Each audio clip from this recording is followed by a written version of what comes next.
sabi ko nga, di ba, God did not choose elect people. God has chosen fishermen. They have no education. They are poor. And yet, God used them, no? Ang sabi ng Lord, He equips those who make themselves available for His service. Yeah. Ganon. Yun ang ano. Ganon yun. Your availability, hindi yung capability na. Your availability, Pero kung sa Pilipinas, ito ang sabihin ko. ang ibigay mo, He will give you the ability. Kaya alam mo, balak ko no, pag uwi sa Pilipinas, kung may pera, may award. Tapos kung bumili ng isang lote, tapos mag-ano kami ng house. Mag-build na. Ikaw, Miss Jane, Yung maliit lang. ano naman ang gusto mong, hindi, ano yung gusto mong puntahan, like, pag naging senior ka na, ano naman yung ini-envision mo sa sarili mo? Kapag ginagawa.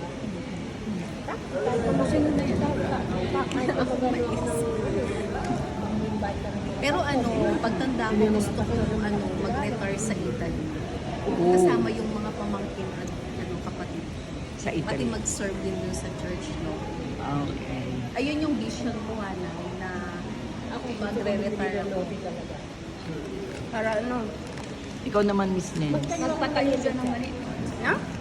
mag-ano ako nag-pioneering ako ng church. Saan yung place na gusto mo? Cavite din. Nandun si Pastor Margo, di ba?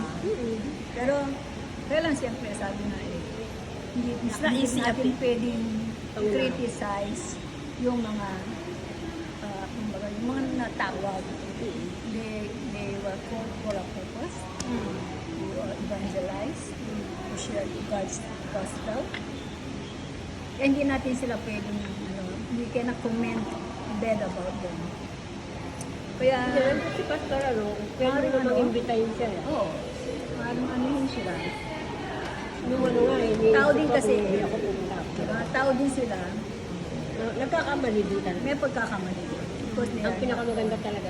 Si Pastor, si Pastor, Neil, punta inyo doon? Pastor Noy. Oo, pinag-pray ko kaya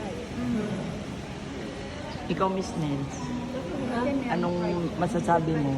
Sa ano, te?